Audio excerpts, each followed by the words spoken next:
Assalamualaikum warahmatullahi wabarakatuh. Sahabat seiman yang dirahmati Allah. Isra Mi'raj merupakan peristiwa luar biasa yang pernah dialami oleh Nabi Muhammad. Pada peristiwa ini, Nabi menempuh perjalanan dari Masjidil Haram menuju Masjidil Aqsa, lalu diangkat ke langit menuju Sidratul Muntaha. Dan yang lebih dahsyatnya lagi, perjalanan yang panjang itu hanya ditempuh dalam waktu 1 malam. Sebelum diangkat menjadi Nabi, orang Quraisy selalu memuji Nabi dengan gelar Al-Amin, yang artinya orang yang paling jujur dan dapat dipercaya. Tapi begitu beliau diutus menjadi Nabi, orang Quraisy malah memusuhi dan memerangi beliau dengan sangat kejam. Saat itu Abu Thalib lah yang melindungi Nabi dari kejahatan orang kafir Quraisy. Abu Thalib membela Nabi sampai akhir hayatnya. Begitu juga dengan Sayyidah Khadijah saat Nabi menghadapi gangguan dan cacian dari orang kafir Quraisy. Beliau selalu ada untuk menghibur dan mendampingi Nabi. Selama 10 tahun mereka mendampingi Nabi, berjuang dengan segala harta, jiwa, dan raga. Tepat 10 tahun setelah masa kenabian, Allah memanggil Abu Thalib dan Khadijah dalam waktu yang berdekatan. Kehilangan Khadijah dan Abu Thalib membuat Nabi diliputi kesedihan yang mendalam. Karena hal inilah, para ulama menyebut tahun ini sebagai Amul Huzni atau tahun kesedihan. Namun, kesedihan Nabi nggak sampai di situ. Setelah Abu Thalib dan Sayyidah Khadijah meninggal dunia, kaum kafir Quraisy semakin merajalela. Mereka mencaci, mengintimidasi, bahkan mempersekusi Nabi dengan sangat kejam. Mereka terus-terusan menyakiti Nabi, baik fisik maupun mental. Hal inilah yang membuat Nabi memutuskan untuk pergi ke Taif. Beliau berharap bisa menemukan perlindungan dan dukungan dari penduduk di sana. Nabi menempuh perjalanan yang sangat panjang waktu itu. Jarak antara Mekah dan Taif kurang lebih 100 km. Jarak yang jauh itu beliau tempuh dengan berjalan kaki. Bayangkan sahabat seiman, jarak 100 km ditempuh dengan jalan kaki. Ketika Nabi sampai di Taif, harapan yang besar tadi malah sirna dalam seketika. Ternyata penduduk Taif lebih bengis dan lebih kejam daripada penduduk Mekah. Nabi nggak diterima di sana, beliau diusir dengan hina. Bahkan mereka menghujani Nabi dengan batu dan cacian yang begitu pedih. Nabi meninggalkan Taif dengan perasaan yang sangat tertekan. Dalam kondisi itu, beliau memutuskan untuk beristirahat di sebuah kebun. Dengan air mata yang terus mengalir di pipinya, Nabi mengangkat kedua tangannya, lalu berdoa kepada Allah.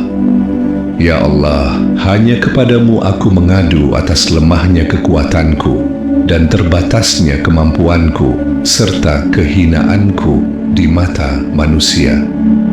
Wahai Tuhan yang kasih sayangnya lebih besar daripada penyayang manapun.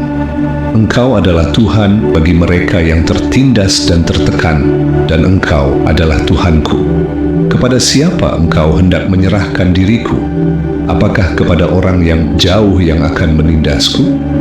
Atau kepada musuh yang akan memperlakukanku dengan buruk? Ya Allah, selama Engkau tidak murka kepadaku, aku tidak peduli dengan semua penderitaan ini. Semua ini aku terima, asalkan Engkau tetap ridha kepadaku. Namun yang lebih aku harapkan adalah perlindungan dan kelembutan-Mu. Aku berlindung dengan cahaya wajah-Mu yang menerangi segala kegelapan, yang dengan cahaya itu segala perkara dunia dan akhirat menjadi lebih baik.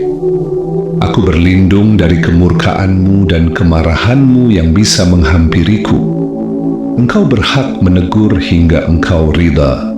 Ya Allah, tiada daya dan kekuatanku melainkan dengan pertolongan-Mu. Sahabat seiman yang dirahmati Allah, ternyata Allah mendengar rintihan dan tangisan Nabi Muhammad. Setelah beliau pulang dari Taif, Allah memanggil Nabi untuk menghadap langsung kepadanya. Peristiwa agung ini dinamakan dengan Isra Mi'raj. Menurut pendapat yang populer, peristiwa ini terjadi pada malam Senin 27 Rajab, tepatnya sebelum Nabi hijrah ke Madinah. Waktu itu, Nabi lagi tidur di dekat Hijr Ismail di samping Ka'bah. Beliau ditemani oleh dua orang sahabatnya, yaitu Hamzah bin Abdul Muthalib dan Ja'far bin Abi Thalib. Tiba-tiba, datanglah malaikat Jibril, Mikail, dan Israfil. Lalu ketiga malaikat itu membawa Nabi dan membaringkannya di samping sumur Zamzam. Dalam riwayat lain diceritakan bahwa saat itu Nabi sedang tidur di rumahnya, tiba-tiba atap rumah beliau terbuka. Malaikat Jibril turun, lalu membelah dada Nabi. Malaikat Jibril berkata kepada malaikat Mikail, "Berikanlah aku semangkok air Zamzam, agar aku bisa membersihkan hatinya dan melapangkan dadanya." Lalu Jibril mengeluarkan hati Nabi dan membasuhnya dengan air Zamzam sebanyak 3 kali. Setelah itu, Jibril membersihkan hati Nabi dari apa yang mengganggunya. Kemudian Mikail datang membawa sebuah mangkok emas yang isinya hikmah dan iman. Jibril menuangkan isi mangkok tersebut ke dalam dada Nabi Muhammad. Seketika itu juga, hati beliau dipenuhi dengan kebijaksanaan yang mendalam, keilmuan yang agung, keyakinan yang teguh, dan keislaman yang sempurna. Setelah semua itu, Jibril merapatkan kembali dada Nabi Muhammad dan menempelkannya dengan stempel nubuwah. Tidak lama kemudian, didatangkanlah burak yang indah, lengkap dengan pelana dan tali kekang. Burak adalah hewan berwarna putih, lebih tinggi dari keledai, namun lebih kecil dari bagal.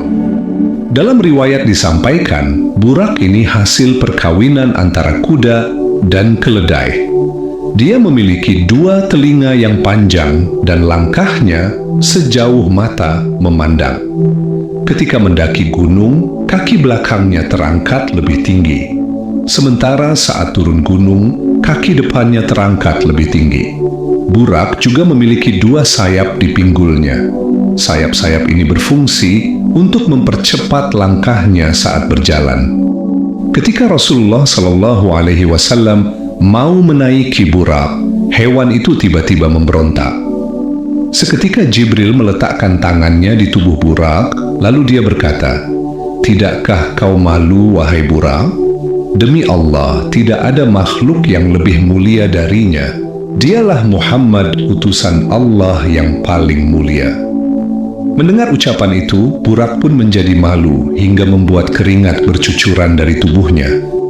Kemudian, Rasulullah mulai menaiki burak. Dari sinilah perjalanan agung itu dimulai. Dalam perjalanan, Jibril berada di sebelah kanan Nabi sambil memegang pelana. Sedangkan Mikail di sebelah kiri beliau sambil memegang tali kekang.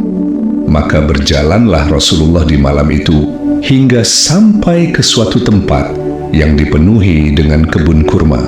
Lalu Jibril berkata, "Turunlah dan salatlah di sini." Maka Rasulullah pun turun dan salat di situ. Setelah itu, mereka melanjutkan perjalanannya. Di tengah jalan, Jibril bertanya, "Ya Rasulullah, tahukah engkau di mana engkau salat tadi?" Rasulullah menjawab, "Tidak, wahai Jibril." Lalu Jibril berkata, "Tadi engkau salat di Taibah, yaitu kota Madinah, dan kesitulah kelak engkau akan berhijrah." Burak pun berjalan secepat kilat dan melangkahkan kakinya sejauh mata memandang. Jibril berkata, "Turunlah dan salatlah di sini." Maka Rasulullah pun salat, lalu kembali menaiki burak. Jibril bertanya lagi, "Ya Rasulullah, apakah engkau tahu di mana tadi engkau salat?" Rasul menjawab, "Tidak, wahai Jibril." Jibril berkata, "Tadi engkau salat di kota Madian, di pohon itulah dulu Nabi Musa pernah berteduh." Burak pun berjalan secepat kilat. Lalu Jibril berkata, "Turunlah dan salatlah di sini." Rasulullah pun melaksanakan salat, kemudian kembali menaiki burak. Jibril bertanya, "Ya Rasulullah, apakah engkau tahu di mana tadi engkau salat?" Rasulullah menjawab, "Tidak, wahai Jibril." Jibril berkata, "Tadi engkau salat di Bukit Thursina, tempat dahulu Nabi Musa bermunajat dengan Allah Subhanahu wa Ta'ala." Setelah itu, mereka melanjutkan perjalanannya hingga sampai ke suatu tempat. Di tempat itu terlihat istana-istana dan bangunan-bangunan dari negeri Syam. Maka Jibril berkata, "Turunlah dan salatlah di sini." Rasulullah pun salat, lalu kembali menaiki burak. Jibril bertanya, "Tahukah di mana engkau salat tadi?" Rasul menjawab, "Tidak, wahai Jibril." Jibril berkata, "Tadi engkau salat di Baitul Lahmi, tempat Nabi Isa dilahirkan." Dalam perjalanan itu, Rasulullah SAW melihat jin Ifrit mengincarnya sambil membawa api. Setiap Rasul menoleh, Ifrit selalu berada di hadapannya. Jibril berkata kepada Rasulullah, "Maukah engkau aku ajarkan suatu kalimat? Apabila engkau mengucapkannya, maka apinya akan padam dan dia akan jatuh tersungkur." Rasulullah menjawab, "Ajarkanlah aku, wahai Jibril."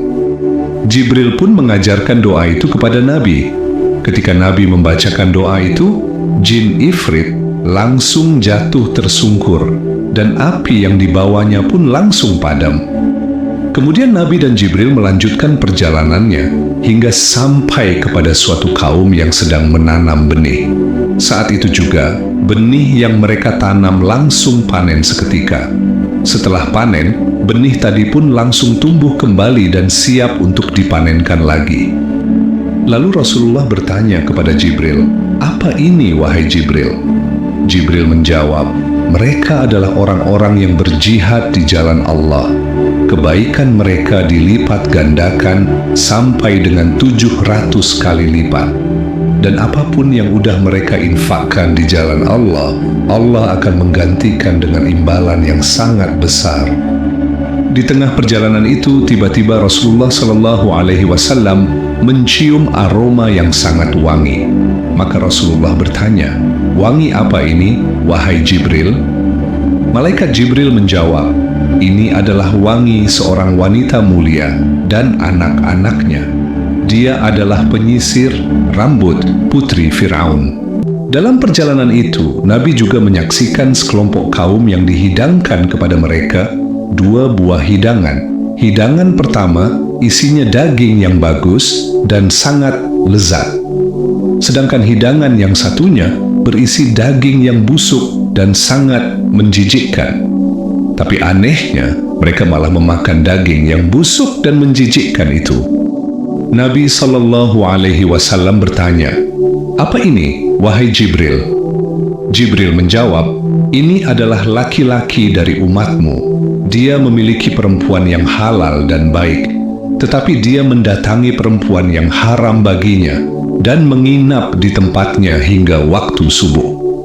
Begitu juga perempuan dari umatmu, dia memiliki lelaki yang halal dan baik, tetapi ia mendatangi lelaki yang haram baginya dan menginap di tempatnya hingga waktu subuh." Setelah itu, Nabi juga melihat seorang lelaki yang sedang berenang di sungai darah sambil dilempari dengan batu. Nabi bertanya, "Apa ini, wahai Jibril?" Jibril menjawab, "Inilah perumpamaan orang yang memakan riba." Lalu Nabi melihat sekelompok kaum yang memiliki kuku dari tembaga. Kuku itu mereka pakai untuk mencakar wajah dan badannya sendiri. Maka Nabi berkata, "Siapa mereka, wahai Jibril?" Jibril menjawab, "Mereka adalah orang-orang yang suka bergibah atau bergosip. Mereka doyan merusak kehormatan orang lain dengan ucapannya." Dalam perjalanan itu, Nabi juga melihat seseorang dengan tubuh yang tinggi dan besar. Kulitnya sangat putih, salah satu matanya seperti bintang yang berkilau, rambutnya seperti dahan-dahan pohon. Maka Nabi berkata, "Siapa ini, wahai Jibril?" Jibril menjawab, "Dia adalah Dajjal yang akan menghasut umatmu di akhir zaman." Setelah melihat Dajjal, tiba-tiba Nabi dipanggil oleh seseorang dari sebelah kanannya. "Wahai Muhammad, lihatlah aku ingin bertanya kepadamu." Tapi Nabi tidak memperdulikan panggilan itu. Lalu Nabi bertanya, "Apa ini, wahai Jibril?" Jibril menjawab, "Ini adalah seruan seorang Yahudi. Jika engkau menjawab seruannya, maka umatmu akan mengikuti kaum Yahudi." Lalu Nabi dipanggil oleh seseorang dari sebelah kirinya, "Wahai Muhammad, lihatlah aku ingin bertanya kepadamu." Tapi Nabi tidak memperdulikan panggilan itu. Lalu Nabi bertanya, "Apa ini, wahai Jibril?" Jibril menjawab, "Ini adalah seruan seorang Nasrani. Jika engkau menjawab seruannya, maka umatmu akan mengikuti kaum Nasrani." Nabi juga dipanggil oleh seorang wanita yang lengannya terbuka dan dipenuhi dengan segala macam perhiasan yang pernah Allah ciptakan. Wanita itu berkata, "Wahai Muhammad, lihatlah kepadaku. Aku ingin bertanya kepadamu." Rasulullah Shallallahu Alaihi Wasallam tidak menjawabnya. Lalu beliau bertanya, "Apa ini, wahai Jibril?" Jibril berkata, "Itu adalah dunia. Jika engkau menjawab seruannya, maka umatmu akan memilih dunia yang hina daripada akhirat." Kemudian Nabi dipanggil lagi oleh seseorang yang sangat tua. "Kemarilah, wahai Muhammad." Jibril berkata, "Teruslah berjalan, wahai Muhammad." Nabi bertanya, "Siapa dia, wahai Jibril?" Jibril menjawab, "Itu adalah iblis, musuh Allah. Dia berharap engkau mau condong kepadanya." Nabi juga dipanggil oleh seorang nenek tua di pinggir jalan. "Wahai Muhammad, lihatlah kepadaku. Aku ingin bertanya kepadamu." Rasulullah tidak menjawabnya. Lalu beliau bertanya, "Apa ini, wahai Jibril?" Jibril berkata, "Sesungguhnya tidak tersisa dari umur dunia, melainkan apa yang tersisa dari umur nenek tua itu." Kemudian Nabi melanjutkan perjalanannya menuju Baitul Maqdis. Sesampainya di sana, beliau turun, lalu mengikatkan buraknya di sebuah tembok. Tembok itu dikenal dengan tembok ratapan. Setelah itu, Nabi masuk ke dalam Masjid Al-Aqsa. Ketika memasuki masjid itu, beliau melihat orang yang sangat ramai, seolah sedang menunggu kedatangan beliau. Lalu Jibril mengumandangkan azan. Saat azan dikumandangkan, seluruh malaikat turun ke masjid itu. Dan orang yang ramai tadi langsung berbaris dengan rapi, seakan menunggu seseorang untuk menjadi imam. Lalu Jibril memegang tangan Rasulullah dan menuntunnya ke bagian depan. Maka salat pun dilaksanakan, dan yang menjadi imamnya adalah Rasulullah Muhammad Sallallahu Alaihi Wasallam. Selesai salat, Jibril bertanya, "Wahai Muhammad, tahukah engkau siapa yang salat di belakangmu itu?" Nabi Muhammad Sallallahu Alaihi Wasallam menjawab, "Tidak, wahai Jibril." Jibril berkata, "Mereka adalah seluruh nabi dan rasul, serta para malaikat yang diutus oleh Allah." Selanjutnya Nabi keluar dari Masjidil Aqsa, lalu berkata kepada Jibril, "Wahai Jibril, aku merasa haus." Maka Jibril menawarkan 2 gelas minuman kepada Rasulullah. Yang satu berisi susu, dan yang satunya lagi berisi khamr. Rasulullah mengikuti nalurinya, beliau mengambil susu, lalu meminumnya. Padahal waktu itu arak belum dilarang untuk diminum, tapi Nabi tetap memilih susu. Maka Jibril berkata, "Engkau memilih fitrah kesucian.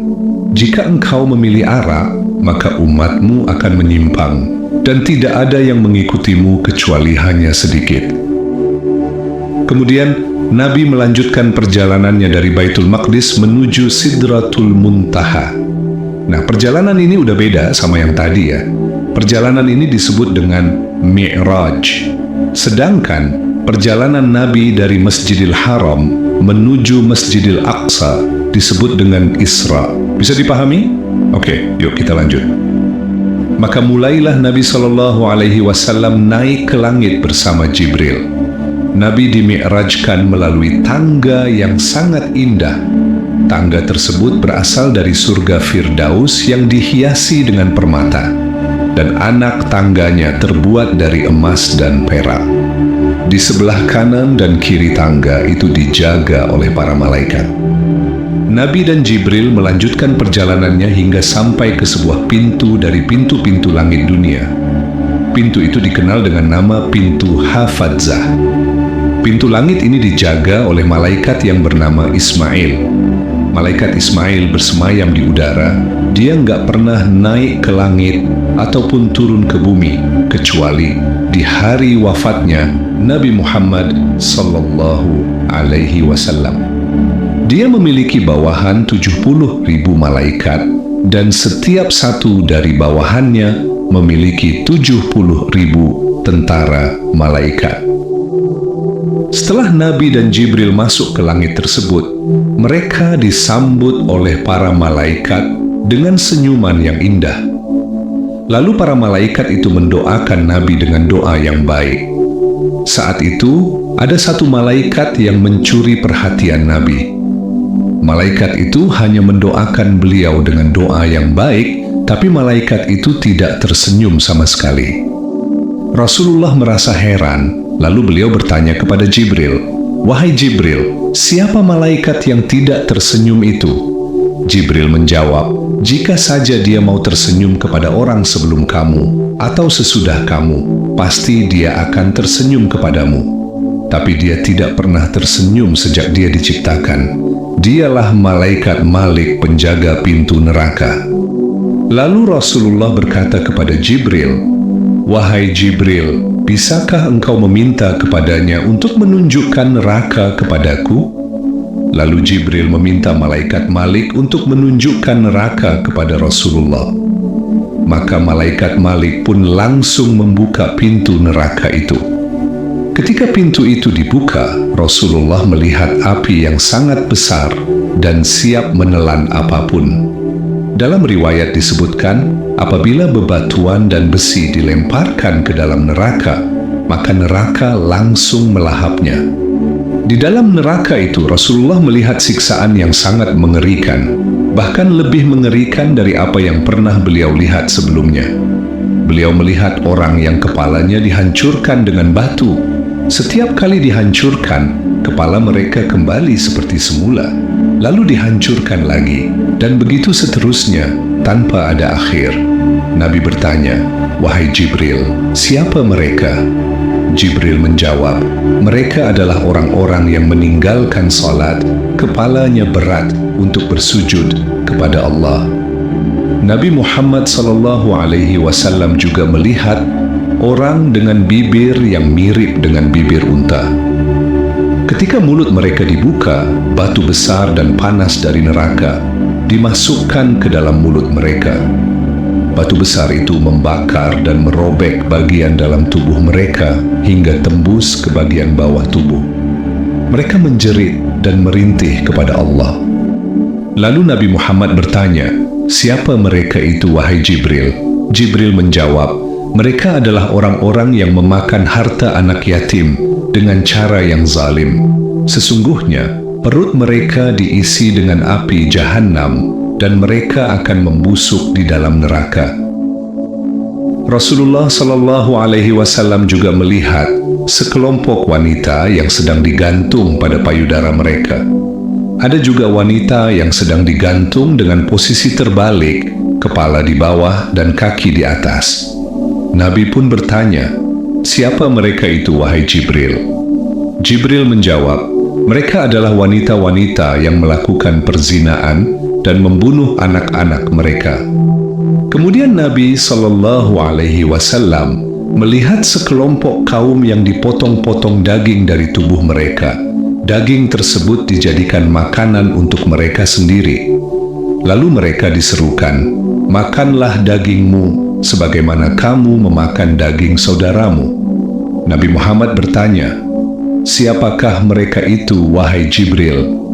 Jibril menjawab, "Mereka adalah umatmu yang suka mencela, menghina, dan mengolok-olok kejelekan orang lain melalui kedipan mata dan ucapan mereka."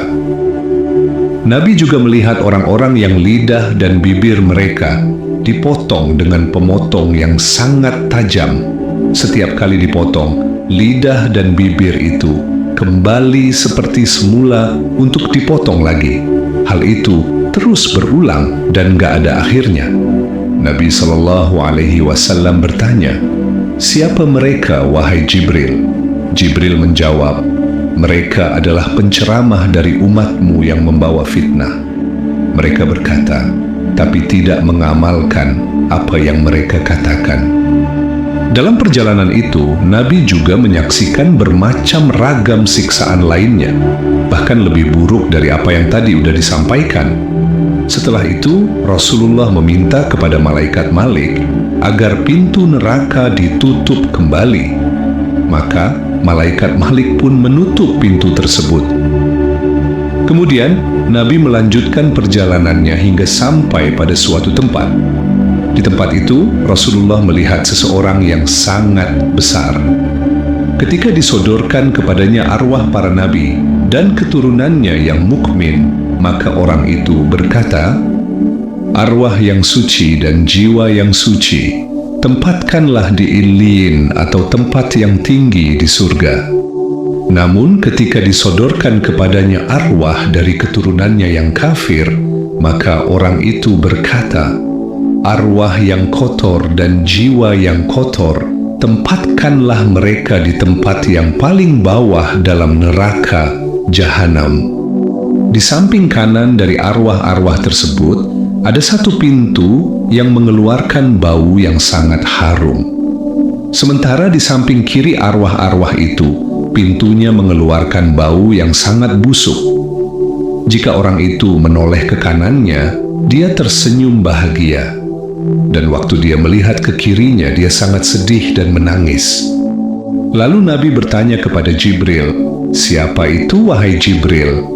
Jibril menjawab, "Dia adalah ayahmu, Nabi Adam alaihi salam. Arwah yang ada di sebelah kanannya adalah calon penghuni surga, sedangkan yang di sebelah kirinya adalah calon penghuni neraka. Pintu yang di sebelah kanannya adalah pintu surga." Kalau dia melihat keturunannya memasuki pintu itu, dia tertawa bahagia. Sedangkan pintu di sebelah kirinya adalah pintu neraka. Jika dia melihat keturunannya memasuki pintu itu, dia merasa sedih dan menangis. Maka Nabi pun memberi salam kepada Nabi Adam, lalu Nabi Adam menjawab salamnya sambil berkata, "Selamat datang wahai anak yang soleh dan Nabi yang soleh." Selanjutnya, Nabi Adam mendoakan beliau dengan doa yang baik.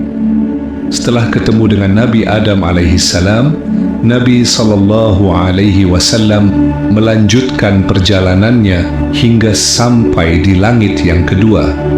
Setelah memasuki langit kedua, beliau bertemu dengan Nabi Isa bin Maryam alaihi salam dan Nabi Yahya bin Zakaria alaihi salam. Lalu Nabi Muhammad memberi salam kepada Nabi Isa dan Nabi Yahya. Kedua nabi itu menjawab salam tersebut, lalu berkata, "Selamat datang wahai saudara yang soleh serta nabi yang soleh." Kemudian mereka mendoakan Rasulullah dengan doa yang baik.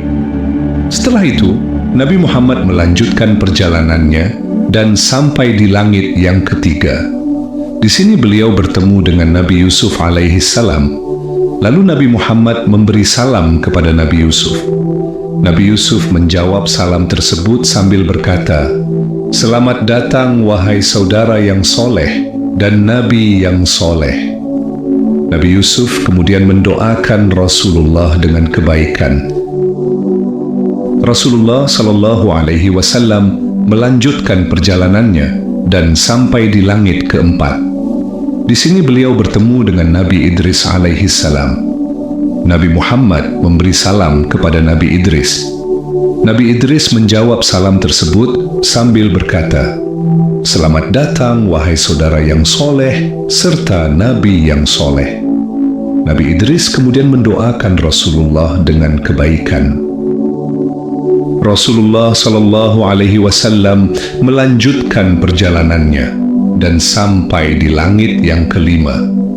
Di langit yang kelima, beliau bertemu dengan Nabi Harun alaihi salam.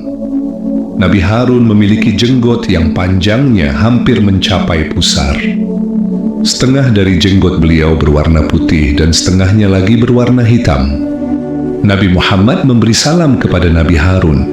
Nabi Harun menjawab salam tersebut sambil berkata, "Selamat datang wahai saudara yang soleh serta Nabi yang soleh." Nabi Harun kemudian mendoakan Rasulullah dengan kebaikan. Setelah itu, Nabi Muhammad melanjutkan perjalanannya. Sebelum sampai di langit yang keenam, beliau melihat para nabi dan rasul bersama umat mereka masing-masing. Beberapa nabi memiliki kurang dari 10 pengikut, ada juga yang memiliki puluhan pengikut, dan ada juga yang memiliki banyak pengikut, bahkan ada yang nggak punya pengikut sama sekali. Lalu Nabi melanjutkan perjalanannya dan sampai di langit yang keenam. Di langit yang keenam, Rasulullah bertemu dengan Nabi Musa bin Imran alaihi salam. Nabi Muhammad memberi salam kepada Nabi Musa. Nabi Musa menjawab salam tersebut sambil berkata, "Selamat datang wahai saudara yang soleh serta Nabi yang soleh." Nabi Musa juga mendoakan Rasulullah dengan kebaikan. Saat Nabi Muhammad mau meninggalkan tempat itu, beliau melihat Nabi Musa sedang menangis. Rasulullah Shallallahu Alaihi Wasallam pun merasa bingung, lalu beliau bertanya, "Wahai Nabi Allah, kenapa engkau menangis?" Nabi Musa menjawab, "Aku menangis karena ada seorang pemuda yang diutus setelahku. Umatnya akan masuk surga, lebih banyak dari umatku.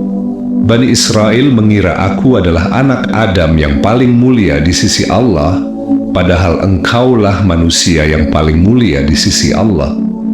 Kalau cuma engkau yang mengungguli kemuliaanku di sisi Allah, aku nggak masalah dengan hal itu. Tapi umatmu juga bersamamu mengungguli kemuliaan itu." Setelah ketemu dengan Nabi Musa, Rasulullah melanjutkan perjalanannya dan sampai di langit ketujuh. Di langit ketujuh, beliau bertemu dengan Nabi Ibrahim alaihissalam, sang kekasih Allah Al-Khalil. Nabi Ibrahim sedang duduk bersama kaumnya di pintu surga, di atas kursi emas, sambil menyandarkan punggungnya di Baitul Makmur. Nabi Muhammad memberi salam kepada Nabi Ibrahim. Nabi Ibrahim menjawab salam tersebut sambil berkata, "Selamat datang, wahai putraku yang soleh, serta Nabi yang soleh." Lalu Nabi Ibrahim melanjutkan, "Engkau akan berjumpa dengan Allah malam ini. Umatmu adalah umat terakhir dan yang paling lemah. Maka berdoalah untuk umatmu. Perintahkan kepada umatmu agar memperbanyak menanam pohon surga, karena tanah surga sangat luas, subur, dan indah."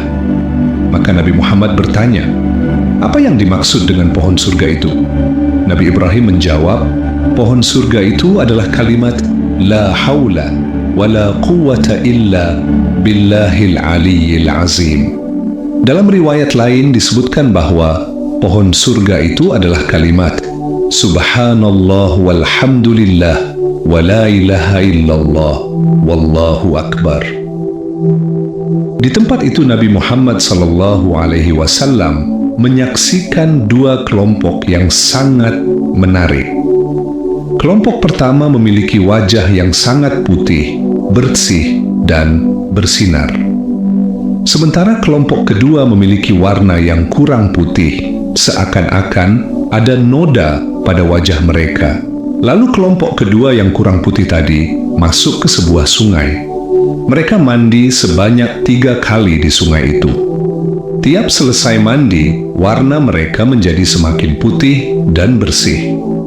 Setelah mandi yang ketiga kalinya, warna mereka menjadi putih bersih, seperti kelompok pertama tadi.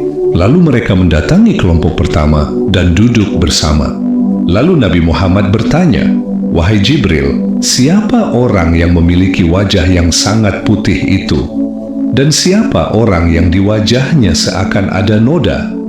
Lalu sungai apa ini? Kenapa mereka mandi di sini?" Jibril menjawab, "Kelompok pertama yang wajahnya sangat putih adalah orang-orang yang tidak mencampurkan iman mereka dengan dosa mereka. Sedangkan kelompok kedua yang memiliki wajah yang agak kotor adalah orang-orang yang mencampurkan amal kebaikan dengan kejelekan, tapi akhirnya mereka bertaubat dan Allah menerima taubatnya. Dan sungai yang mereka masuki pertama adalah rahmat Allah, yang kedua adalah nikmat Allah, dan yang ketiga Allah memberikan kepada mereka minuman yang suci. Ini adalah tempatmu dan tempat umatmu. Setelah menyaksikan kejadian yang luar biasa tadi, Nabi Muhammad bersama malaikat Jibril melanjutkan perjalanan mereka ke Baitul Ma'mur. Lalu Nabi dan Jibril melaksanakan salat di sana. Baitul Ma'mur ini bisa dibilang kayak Ka'bahnya penduduk langit atau Ka'bahnya malaikat. Posisinya sejajar dengan Ka'bah yang ada di bumi. Dalam riwayat disampaikan, kalau ada batu yang jatuh dari Baitul Ma'mur, pasti batu itu akan jatuh di atas Ka'bah. Setelah salat di Baitul Ma'mur, malaikat Jibril membawa Rasulullah untuk melihat surga. Di surga, Rasulullah melihat sesuatu yang tidak pernah beliau lihat di bumi, mendengar sesuatu yang tidak pernah beliau dengar di bumi, dan merasakan sesuatu yang tidak pernah beliau rasakan di bumi. Surga itu sangat indah, keindahannya tidak bisa dibandingkan dengan apapun. Di dalam surga terdapat kubah yang terbuat dari mutiara, dan tanahnya beraroma kasturi. Tanah dan lumpur surga terbuat dari zafaran, seperti tepung putih yang wanginya bagaikan kasturi. Cahaya surga berwarna putih, bersinar terang, dan terdapat gedung-gedung megah di dalamnya. Di dalam surga juga terdapat sungai yang mengalir deras, perhiasan-perhiasan yang sangat banyak, dan tanaman-tanaman yang sangat indah. Di dalam surga, Rasulullah juga melihat sungai susu yang tidak berubah rasanya, sungai arak yang sangat lezat, dan sungai madu yang sangat jernih. Beliau juga melihat sebuah telaga yang sangat indah. Telaga itu bernama Telaga Kausar. Setelah melihat semua keindahan yang ada di dalam surga, kemudian Jibril mengajak Rasulullah menuju suatu tempat yang agung. Tempat itu bernama Sidratul Muntaha. Sidratul Muntaha ditutupi dengan warna yang tidak diketahui oleh Rasulullah. Di sana ada pohon yang sangat besar, akarnya terletak di langit keenam, rantingnya menjulang hingga langit ketujuh, dan puncaknya menembus langit ketujuh. Di bawah pohon ini mengalir beberapa sungai yang sangat indah. Lalu Rasulullah menanyakan tentang sungai itu, dan Jibril menjawab, dua sungai batin adalah sungai-sungai di surga, sedangkan dua sungai zahir adalah sungai Nil dan Yufrat. Pohon ini juga memiliki daun yang sangat lebar seperti telinga gajah. Sehelai daun dari pohon itu bisa menutupi semua makhluk yang ada di bumi. Warna daunnya selalu berubah-ubah seperti kilauan yakut dan zamrud. Dan di setiap dari satu daun itu ada malaikat yang menjaganya. Pohon itu juga memiliki buah yang sangat besar, besarnya seperti unta, bahkan ada yang sebesar rumah. Dan bentuk buah itu seperti buah kelapa. Di situ juga Nabi melihat belalang-belalang yang terbuat dari emas. Saking indahnya pemandangan itu, apa yang udah digambarkan oleh Nabi hanya secuil dari keindahan yang telah beliau lihat. Itulah tanda dari kekuasaan Allah yang tidak bisa digambarkan oleh makhluk manapun. Dan di Sidratul Muntaha inilah Rasulullah kembali melihat bentuk asli dari malaikat Jibril yang kedua kalinya. Seperti yang sudah diketahui, Rasulullah pernah melihat bentuk asli malaikat Jibril saat beliau menerima wahyu pertama di Gua Hira. Dan di Sidratul Muntaha beliau kembali melihat bentuk asli itu untuk kedua kalinya. Setelah melihat semua keindahan yang ada di Sidratul Muntaha, tiba-tiba Rasulullah mendengar suara yang memanggil beliau. "Wahai Muhammad, masuklah." Setelah mendengar suara itu, Rasulullah langsung diangkat melewati puncak Sidratul Muntaha. Tidak ada satupun makhluk yang bisa melewati tempat itu, bahkan malaikat sekalipun. Selanjutnya Rasulullah Shallallahu Alaihi Wasallam diangkat ke tempat yang sangat tinggi. Beliau diselimuti oleh awan yang berwarna-warni. Dalam perjalanan itu, Rasulullah melewati 70.000 cahaya pembatas hingga sampai ke mustawa, yaitu tempat qalam menulis catatan di Lauhil Mahfuz. Di tempat itu, Rasulullah melihat seorang laki-laki yang gaib dalam nur arsy. Rasulullah bertanya, "Siapa gerangan?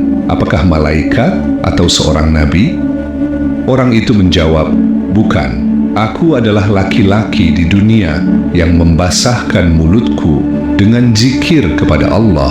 Hatiku selalu rindu kepadanya, dan aku tidak pernah mencela orang tuaku." Kemudian, tibalah momentum yang sangat agung. Rasulullah Shallallahu Alaihi Wasallam diperkenankan untuk melihat wajah Allah Subhanahu wa Ta'ala. Ketika itu, Rasulullah langsung tersungkur dan sujud di hadapan Allah. Lalu Allah berfirman, "Sesungguhnya aku telah mengangkatmu sebagai Habib, kekasihku.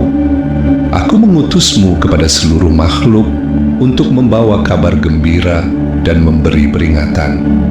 Aku telah melapangkan dadamu dan menghapus segala dosa-dosamu. Sesungguhnya aku telah mengangkat namamu. Hingga kapanpun namaku disebut, pasti namamu juga disebut bersamaku. Dan aku telah menjadikan umatmu sebagai umat terbaik dari seluruh umat. Aku jadikan umatmu sebagai umat terakhir yang lahir di muka bumi, tapi yang pertama memasuki surga. Aku telah menjadikan engkau sebagai nabi yang pertama diciptakan, yang terakhir diutus, dan yang paling awal dibangkitkan pada hari kiamat. Aku berikan kepadamu surat Al-Fatihah, yang belum pernah aku berikan kepada nabi sebelummu.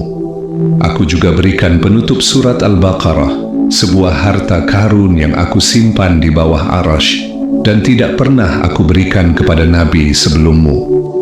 Aku berikan kepadamu Al-Kautsar, sebuah nikmat yang tak terhingga, dan aku berikan kepadamu 8 karunia: Islam, hijrah, jihad, sedekah, puasa Ramadan, amar ma'ruf, nahi mungkar, dan juga kewajiban yang aku tetapkan untukmu dan umatmu pada hari aku menciptakan langit dan bumi.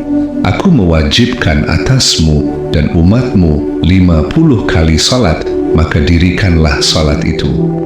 Setelah selesai bermunajat dengan Allah, Rasulullah kembali turun, lalu bertemu dengan Malaikat Jibril. Malaikat Jibril menuntun beliau dan membawanya menemui Nabi Ibrahim. Selanjutnya, Jibril membawa beliau menemui Nabi Musa. Melihat Rasulullah, Nabi Musa bertanya, "Wahai Muhammad, apa yang Allah perintahkan kepada umatmu?" Nabi Muhammad menjawab, "Allah telah mewajibkan kepadaku dan kepada umatku untuk mendirikan salat sehari semalam 50 waktu." Mendengar hal itu, Nabi Musa berkata, "Kembalilah kepada Allah dan mintalah keringanan. Umatmu tidak akan sanggup melakukan itu. Aku sendiri telah mencobanya kepada Bani Israel. Bani Israel itu lebih kuat daripada umatmu, tapi mereka tidak mampu melakukan amalan yang bahkan lebih sedikit dari apa yang Allah perintahkan kepada umatmu." Setelah mendengar kata-kata Nabi Musa, Rasulullah melihat ke arah Jibril. Lalu Jibril mengisyaratkan agar Rasulullah kembali menemui Allah untuk meminta keringanan. Maka Rasulullah pun kembali menemui Allah Subhanahu wa Ta'ala untuk meminta keringanan. Saat berjumpa dengan Allah, Nabi langsung bersujud. Dalam sujudnya beliau berkata, "Ya Allah, ringankanlah apa yang telah Engkau perintahkan kepada umatku. Sesungguhnya umatku adalah umat yang lemah." Mendengar permohonan itu, Allah pun berfirman, "Aku telah kurangi kepada umatmu menjadi 45 waktu salat." Setelah itu, Rasulullah turun dari Sidratul Muntaha dan kembali menemui Nabi Musa. Ketika Nabi Musa mendengar apa yang disampaikan oleh Rasulullah, beliau berkata, "Umatmu tidak akan mampu melakukannya. Aku telah menguji Bani Israel, dan mereka juga tidak sanggup. Kembalilah kepada Tuhanmu dan mintalah keringanan." Rasulullah terus kembali menghadap Allah atas saran dari Nabi Musa. Beliau memohon keringanan bagi umatnya. Setiap kali beliau meminta, Allah mengurangi 5 waktu salat. Hingga akhirnya, setelah beberapa kali menghadap Allah, Allah berfirman, "Wahai Muhammad, sesungguhnya aku wajibkan kepadamu dan kepada umatmu sehari semalam 5 waktu salat. Setiap salat fardu diganjar dengan 10 ganjaran. Oleh karena itu, 5 waktu salat fardu sama dengan 50 kali salat fardu. Begitu juga barang siapa yang berniat untuk melakukan kebaikan, tetapi tidak jadi melakukannya, maka akan dicatat baginya 1 kebaikan. Kalau dia melakukannya, maka akan dicatat 10 kebaikan baginya. Sebaliknya, barang siapa yang berniat ingin melakukan kejahatan, tetapi tidak jadi melakukannya, maka tidak ada sesuatu pun yang dicatat baginya. Seandainya dia melakukannya, maka akan dicatat sebagai 1 kejahatan baginya. Setelah mendapatkan keringanan dari Allah Subhanahu wa Ta'ala, Rasulullah kembali ke tempat Nabi Musa dan menceritakan kepada Nabi Musa.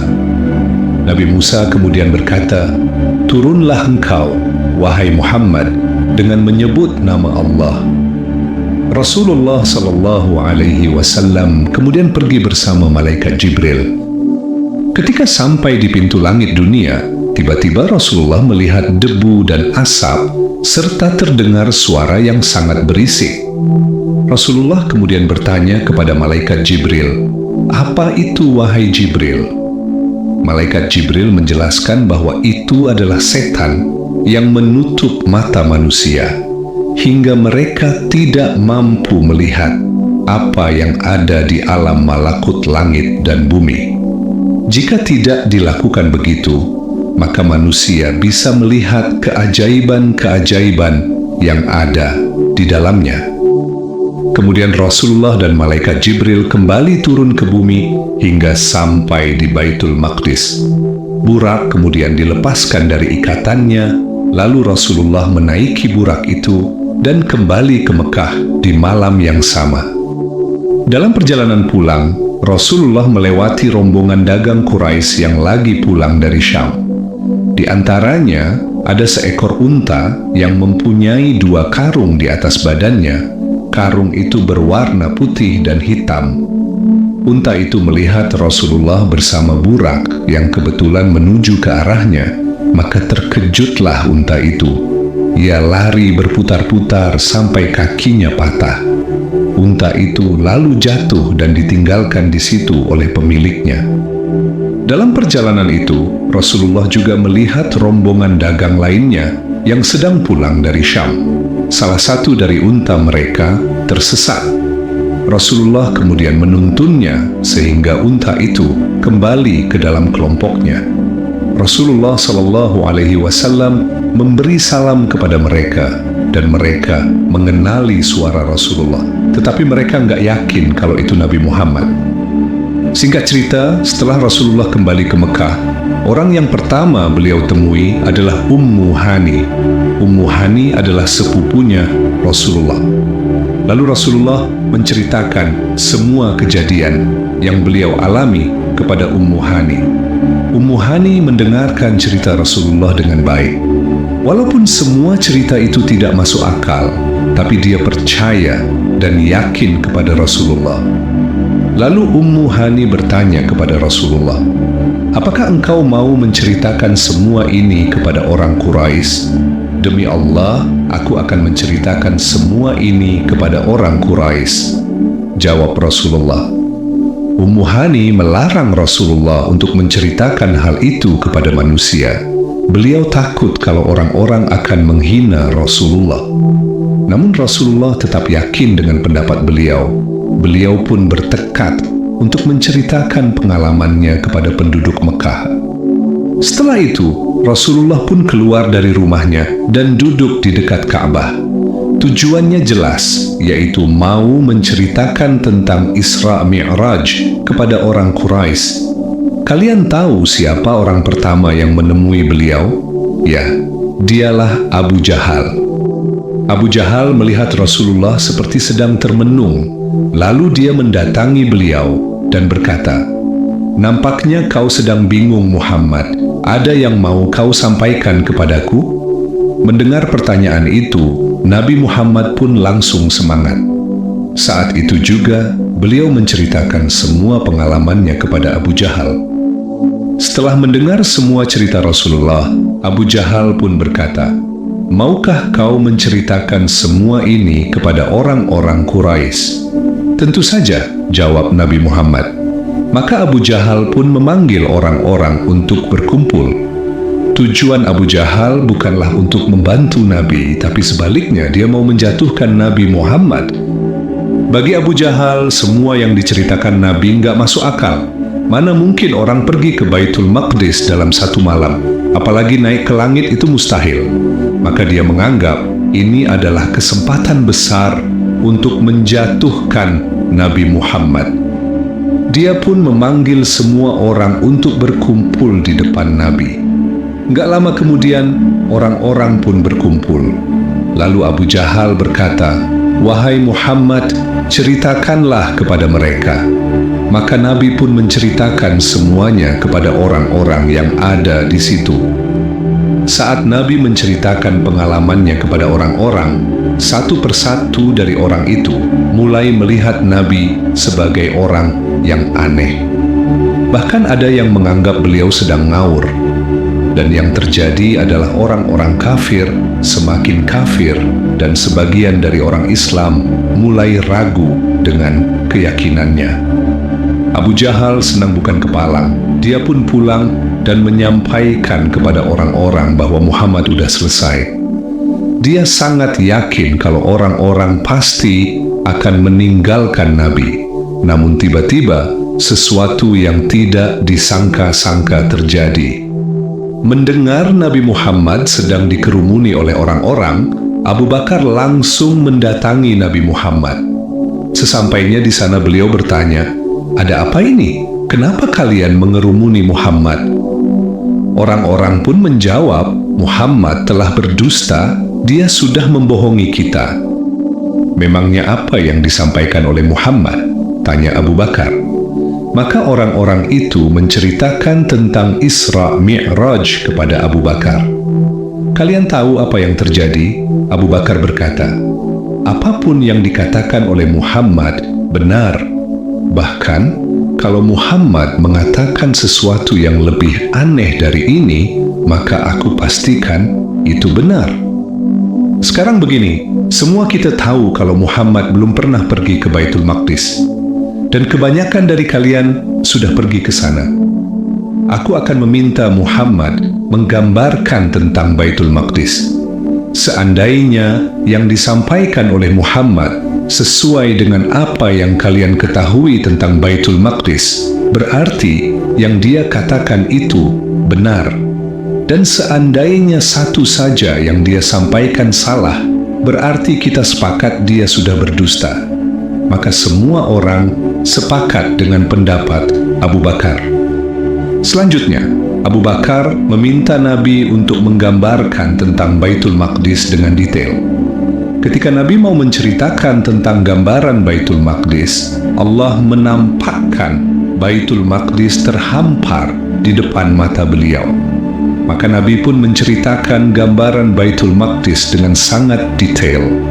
Mulai dari jumlah pintunya, jumlah tiangnya, bahkan sampai lantai yang rusak pun beliau sampaikan.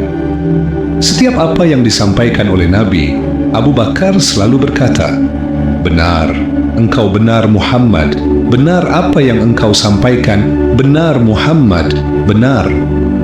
Hal inilah yang membuat Abu Bakar dijuluki As-Siddiq, yang artinya orang yang membenarkan. sahabat seiman yang dirahmati Allah. Peran Abu Bakar sangat penting dalam peristiwa Isra Mi'raj ini. Orang-orang yang sebelumnya menghina Nabi perlahan mulai tersadarkan, dan orang-orang Islam yang udah meragukan Nabi, imannya kembali terkuatkan. Dan yang paling penting, kita sebagai umat Islam wajib meyakini kalau Nabi kita Muhammad SAW tidak pernah berbohong. Wallahu alam bissawab. Assalamualaikum warahmatullahi wabarakatuh.